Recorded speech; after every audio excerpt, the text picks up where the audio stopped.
Happy Monday, guys. I've got some great global coverage of the developing crypto landscape for you today. FTX's Sam Bankman-Fried has been found loaning money to the Block crypto media company. Was he setting their agenda? And Coinbase has announced a zero-fee stablecoin conversion from Tether to USDC. So why are they incentivizing moving away from Tether? We're going to discuss the ongoing stablecoin wars today. But first, hit the like button, subscribe to the channel for your daily crypto news updates, and let's get into it.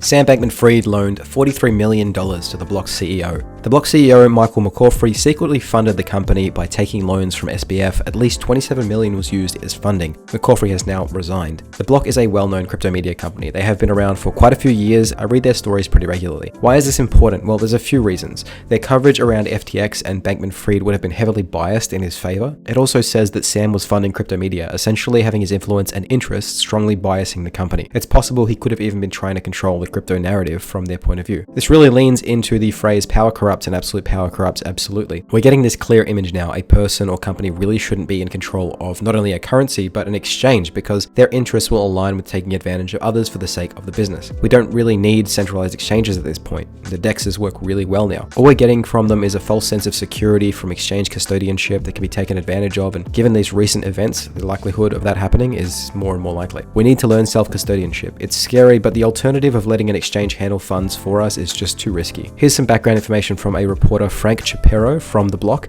He's one of the oldest hires there. Frank was speaking on a Twitter space this morning. They were founded in 2018, where they received funding from a few venture capital sources like Bloomberg Beta and Block Tower Capital. There were some early investors. They raised about $4 million. The original CEO, Mike Dudas, stepped down in 2020. Mike McCaffrey took over. He was in his mid-20s at the time. He moved from Chief Operating Officer of The Block to become the CEO. About a year into his CEO role, he made a move to orchestrate a transaction that would allow him to purchase all outside shares from investors, as well as the old CEO, the CTO, and former employees. At the time, they did a buyout, and the message that he gave the employees was that it was to allow the company to disentangle itself from the industry. He misled them and secured an outside financer, which was SBF. Mike, the CEO, had a lot of shell companies where he borrowed the money from. So in 2022, he borrowed money from SBF through one of the LLC companies, the limited liability companies, and he put it into the Block. He also used a portion of that money to purchase an apartment in the Bahamas. That's some great luxury spending. Same story, different people. It's all happened before, and it's all going to happen again. Moving along.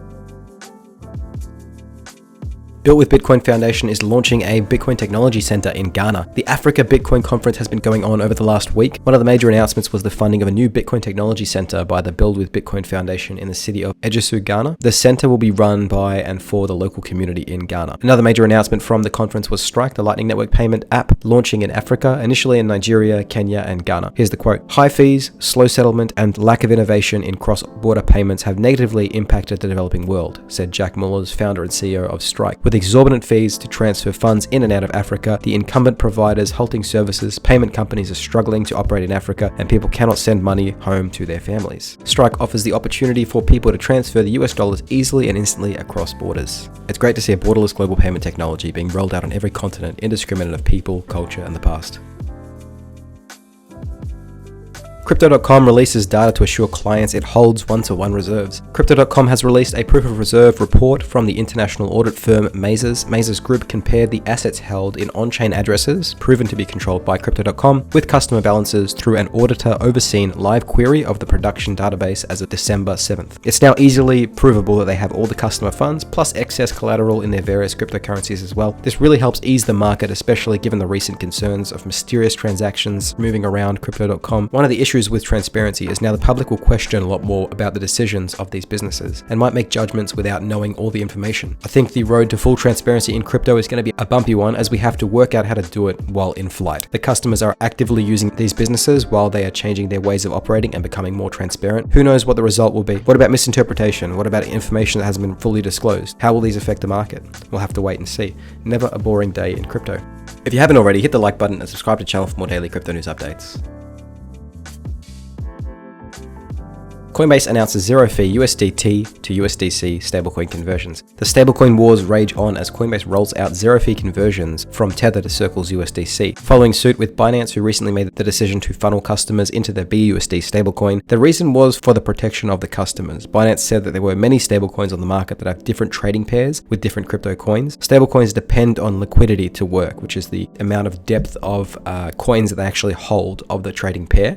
So for instance, if you have a BTC USDC trading pair, you need some BTC and some USDC in order for customers to make those transactions, because if you don't have them stored in reserves as liquidity, then there's nothing there for them to actually trade, so it dries up, the liquidity dries up. Stablecoins depend on liquidity to work properly, meaning there has to be lots of stablecoins there in order for people to trade in it. It's simply in the customer interest from their point of view that their liquidity will be stored mainly in BUSD. Coinbase is now doing the same thing. It's in their customer interest to store liquidity in Circle USDC, and they're encouraging customers to move out of Tether and into USDC. In a recent blog post from Coinbase, they said the events of the past few weeks have put some stablecoins to the test, and we've seen a flight to safety, the exchange said in their blog post. We believe that USD coin, USDC, is a trusted and reputable stablecoin. There is very much a war going on in the stablecoin landscape to compete for which coin will be the most reliable and safest option. When crypto gets volatile, stablecoins are the safety net that everyone kind of depends on, and they need them to be as low risk as possible to do their job. Not only that, the liquidity of a stablecoin is a strong metric that tends to concentrate because there's a compounding effect of the winner. Most people don't really want anything but the safest option. So as a result, you've got an ongoing competition with exchange stablecoins, decentralized stablecoins, algorithm-backed stablecoins to say which one is going to have the most liquidity and therefore the most usage in the long term. What do you think? Do you have an opinion on which stablecoin is going to be the most used one? Which one do you trust the most with your funds? Leave a comment down below. That's all for today's crypto news. I'll see you tomorrow for another update.